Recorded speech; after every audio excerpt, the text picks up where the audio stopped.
आज से स्टार्ट हो रहा है और ये जो 40 दिन का हमारा समय होता है, इसमें बहुत ज़्यादा हमें ठंड जो आती है, ये केवल इसी के लिए नहीं ठंड नहीं है, बल्कि हमारी जो फसल है, चाहे वो सेफ्रॉन हो या एप्पल हो, उसके लिए भी बहुत फ़ायदेमंद होती है।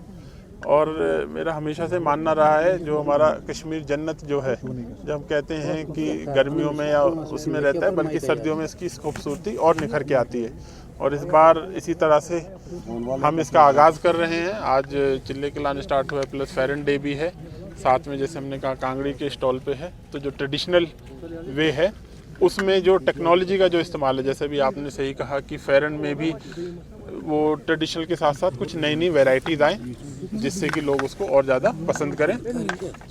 और मेरा आपसे पुनः निवेदन है कि फेरन हमारी जो ड्रेस है, ये हमारे लिए एक प्राउड की बात है, प्राउड मोमेंट है।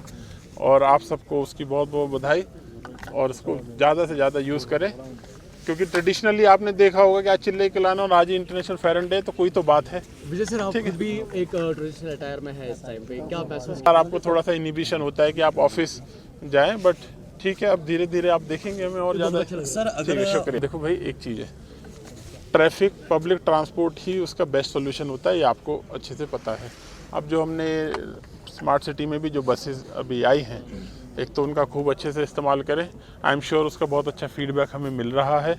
वो हम सुबह अर्ली मॉर्निंग से स्टार्ट करके रात तक चला रहे हैं। वो पूरी एयर कंडीशनड है, तो उसका एक तो इस्तेमाल कीजिए। दूसरा, अभी हम आपको 3-4 दिन या पिछले एक हफ्ते से जो दिक्कत हो रही होगी, उसके 2 कारण हैं। एक तो ये है कि अचानक से जो टेम्परेचर डाउन हुआ है, तो लोग जल्दी निकलते हैं और एक ही पीरियड हो जाता है जिसमें ज़्यादातर लोग बाहर निकलते हैं। खैर, वो तो नेचुरल सी बात है। अक्सर आपने फेरन डे की बात की, तो अक्सर जो सिक्योरिटी है वो इम्पोर्टेंट है। फेरन नॉन फेरन उसमें तो मुझे भी रोक लेते हैं, उसमें क्या बात है। कि आपको पहले ही बताया, पावर की सिचुएशन 200 मेगावाट हमें और एक्स्ट्रा मिली है, 500 पहले मिली थी सैटरडे के बाद। आपने भी देखा होगा कि अब स्थिति सही है। दूसरा ये आपके माध्यम से फिर रिक्वेस्ट है भाई, ये हुकिंग वाले और जो वैसे क्रूड मीटर है ना, उसकी वजह से हमें प्रॉब्लम हो रही है। अगर कोई हुक लगा रहा है आपके एरिया में, तो भाई वो आपकी बिजली खा रहा है। ये आप जब आप ये बात समझ जाओगे, तो उसके बाद चीज़ें सेटल हो जाएंगी। अभी हमारे 22 ऐसे फीडर है जो हमने स्मार्ट मीटर जो लगाए थे, उनको हम 24/7 बिजली दे रहे हैं।